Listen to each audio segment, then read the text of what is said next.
Hari Dan Tuhan. pemirsa, untuk mengetahui fenomena apa yang menyebabkan terjadinya banjir di Bali dan sekitarnya, serta bagaimana perakiraan cuaca dalam beberapa waktu ke depan, kami akan berbincang bersama Deputi Bidang Meteorologi BMKG Guswanto. Selamat siang, Pak Guswanto. Selamat siang, Gemma dan Marcel. Iya, Pak Guswanto, jadi apa faktor penyebab dari bencana hidrometeorologi yang terjadi di sekitaran Bali dan juga NTT? Baik, Gemma. Jadi kalau kita lihat sebenarnya kan di bulan September, Oktober hingga awal November itu merupakan masa-masa transisi.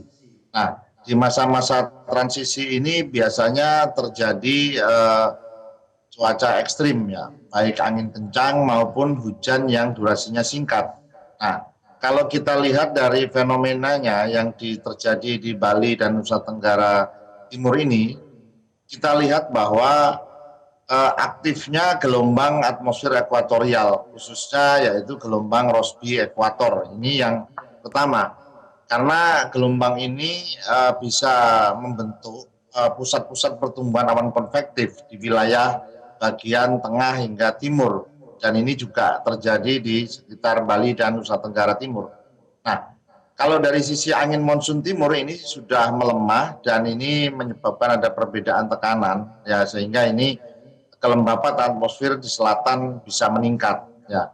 Kemudian di samping faktor yang tadi saya sebutkan gelombang Rossby ekuator, kami juga melihat adanya suhu muka laut di sekitar perairan Bali dan Nusa Tenggara itu masih hangat. Artinya bahwa laut di sekitarnya masih dengan cukup untuk menyediakan uap air untuk pembentukan awan hujan.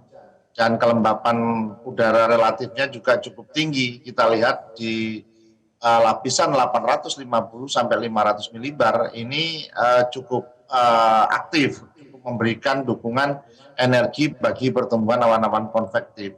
Dan faktor lain yang bisa saya lihat, saya monitor bahwa kalau kita lihat ada faktor regional, global, namun faktor lokal yaitu dari topografi pegunungan ini juga memicu efek pengangkatan orographic lifting ya. Kita melihat bahwa ini memperbesar peluang terbentuknya awan hujan saat masa udara lembab itu bergerak naik ke pegunungan. Nah, beberapa hal inilah yang bisa menyebabkan kemarin terjadi di Bali dan Nusa Tenggara.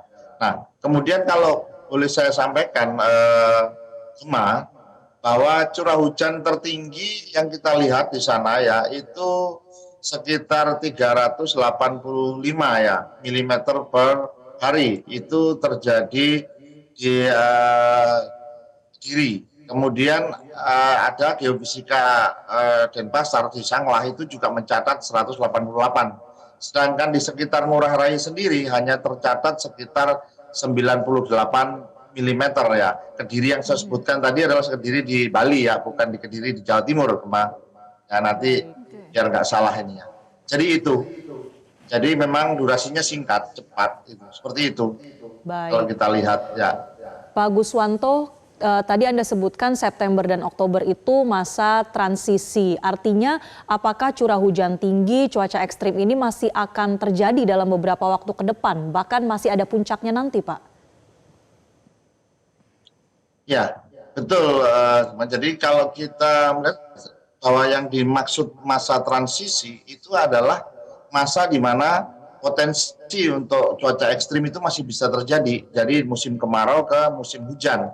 Nah, ini biasanya tidak bisa ditebak gitu loh. Akan agak sulit untuk perkembangannya itu sekarang cepat perubahannya. Ini yang kita lihat ya. Namun itu bisa kita identifikasi dari pertumbuhan awan yang muncul saat itu. Nah, kalau kita lihat ya terkait cuaca ekstrim, ini kan ada hujan lebat, ada juga angin kencang. Nah, kalau kita lihat lebih jauh bahwa hujan lebat ini nanti akan bersambungan, kan ini masa transisi. Kalau masa transisi itu perubahan dari kemarau menuju penghujan.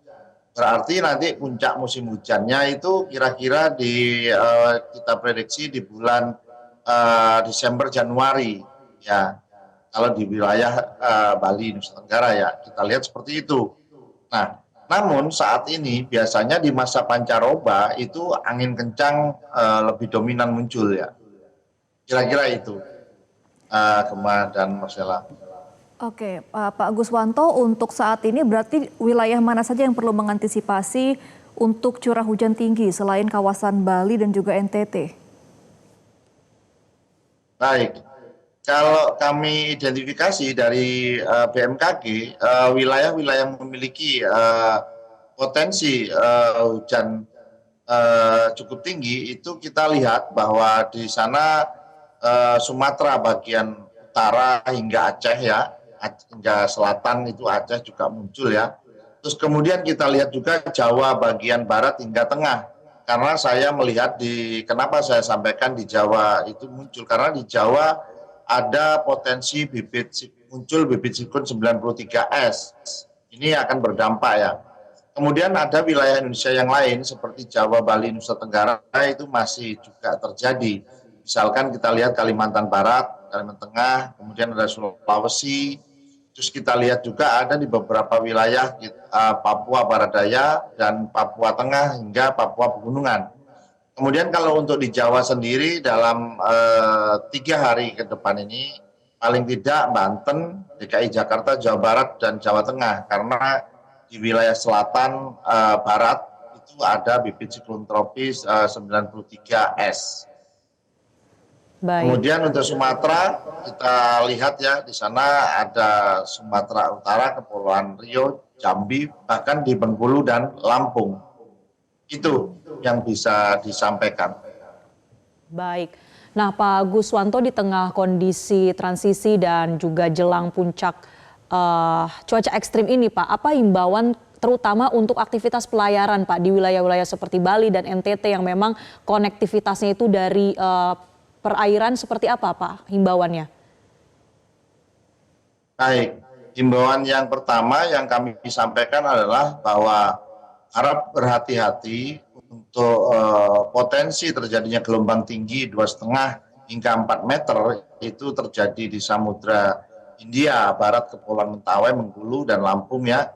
Kemudian Samudra Hindia Selatan Banten, Jawa Barat, Jawa Tengah, juga di Yogyakarta, Jawa Timur, Bali, Nusa Tenggara dan Nusa Tenggara Timur. Ini cukup berhati-hati.